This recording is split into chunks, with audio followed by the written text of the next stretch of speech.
Hello my dear students, welcome you all. APPSC group 1కి సంబంధించినటువంటి notification very soon రావడానికి చాలా అవకాశాలు ఉన్నాయి. అయితే it may be October 9th తర్వాత రావడానికి 100% ఛాన్సెస్ ఉన్నాయన్నమాట.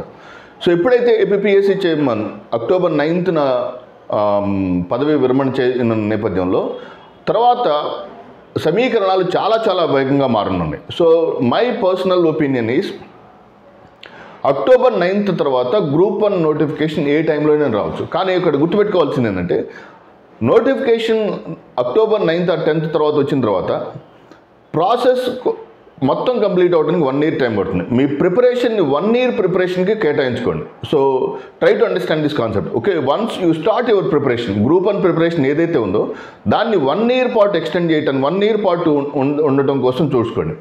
అండ్ ప్రిలిమినరీ అండ్ మెయిన్స్ ప్రిపరేషన్ని సెపరేట్గా కాకుండా ప్రిలిమినరీ మరియు మెయిన్స్ ప్రిపరేషన్ ఇంటిగ్రేట్ చేసుకుంటూ చదవండి. Never try to do a separate preparation for group 1 preliminary and mains. So for example economy చదువుతున్నాను అనుకోండి, ఎకానమీ మెయిన్స్ క్వశ్చన్ అండ్ ఆన్సర్ని ఆబ్జెక్టివ్ టైప్ ఆఫ్ ప్రిపరేషన్లో చూసుకోండి. ఓకే, మన యాప్లో లక్ష్మీ సార్ క్లాసెస్ యాప్లో మైక్రో షెడ్యూల్ ప్రకారం క్లాసెస్ జరుగుతున్నాయి. So if you want any further details, okay, so app క్లాసెస్కి సంబంధించినటువంటి ఏ డీటెయిల్స్ అయినా or for micro schedule you can ping me through the app. Lakshmi sir classes app download చేసుకుని యాప్లో ఉన్నటువంటి కాంటెంట్ని మీరు నాకు మైక్రో షెడ్యూల్ కోసం లింక్ పెడితే రిక్వెస్ట్ పెడితే I can send and I can forward that micro schedule to you. So that is the first thing. And second important concept about the group 1 mains. Group 1 మెయిన్స్లో ఇప్పుడు for example SND అని చూసుకుందాం. ఎస్ఎన్డిలో ఏదైనా ఒక topic తీసుకొని మీరు prepare అయ్యేటప్పుడు ఆ ప్రిపరేషన్కి సంబంధించినటువంటి concept what ever it may be the topic about the SND preparation, దాన్ని మీరు బోత్ మెయిన్స్ అండ్ ప్రిలిమినరీ కాన్సెప్ట్లో చూడండి. అండ్ సెకండ్ ఇంపార్టెంట్ సెగ్మెంట్ ఏంటంటే మీరు ప్రిలిమినరీలో ఏదైతే టాపిక్స్ ఉన్నాయో వాటి మీరు ఆ టాపిక్ని ఆబ్జెక్టివ్ పాయింట్ ఆఫ్ వ్యూలో ప్రిపేర్ అవ్వండి. మెయిన్స్ పాయింట్ ఆఫ్ వ్యూలో try to frame okay 15 to 20 points మాత్రమే ప్రిపేర్ అవ్వండి. అంటే ఒక మెయిన్స్ టాపిక్ తీసుకొని ఆ మెయిన్స్ టాపిక్లో ఒక 20 పాయింట్లు లెట్ అస్ సే ఈ భారతదేశంలో స్టార్టప్ ఇండియాకి సంబంధించినటువంటి కాన్సెప్ట్ ఉందనుకున్నాం.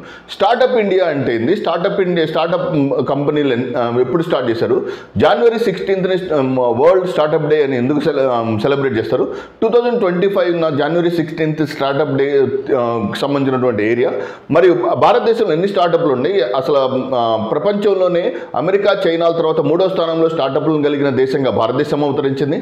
సో ఈ స్టార్టప్స్ ఎంతమందికి ఎంప్లాయ్మెంట్ జనరేట్ చేస్తుంది, ఎంత ఉపాధిని అందిస్తుంది, వీటిలో యూనికార్న్ అంటే ఏంది, డెకాకార్న్ అంటే, హెక్సాకార్న్ అంటే ఏంది, ఎక్టాకార్న్ అంటే ఏంది, అలా 15 పాయింట్లు అనర్గళంగా పడగలరు. అలా if you want to produce such a high important factual information you must able to keep more amount of churning ఉండాలన్నమాట.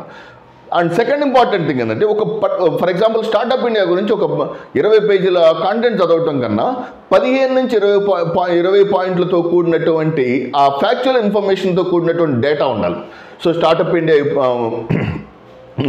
డే ఎప్పుడు సెలబ్రేట్ చేస్తారు, అండ్ దానికి భారతదేశంలో ఎన్ని స్టార్టప్లు ఉన్నాయి, సో అమెరికా చైనాల తర్వాత అమెరికాలో ఎన్ని ఉండి, చైనాలో ఎన్ని ఉండి, ఇండియాలో ఎన్ని ఉండి, సో 2012లో ఎన్ని ఉండి, 2025లో ఎన్ని ఉండి, అట్లా గణాంకాలు. గ్రూప్ 1లో మీకు మంచి మార్కులు రావాలంటే ప్రతి పాయింట్ ఒక డేటా ఉండాల్సింది. ఎంత ఎక్కువ డేటాని డంప్ చేయగలవో అంత ఎక్కువ విజయావకాశాలు ఉంటాయి అన్నమాట. ఫర్ ఎగ్జాంపుల్ మీరు ఏదైనా ఉప్మా తినేటప్పుడు జీడిపప్పు లేదా పల్లీలు ఉంటే మీకు ఎంత ఆకర్షణీయంగా ఉంటుందో, గ్రూప్ 1 ఎవాల్యుయేటర్కి మీ ఆన్సర్లో ఎంత ఎక్కువ ఫ్యాక్చువల్ ఇన్ఫర్మేషన్ ఉంటే ప్రతి పాయింట్లో maximum number of factual information ఉండాలి.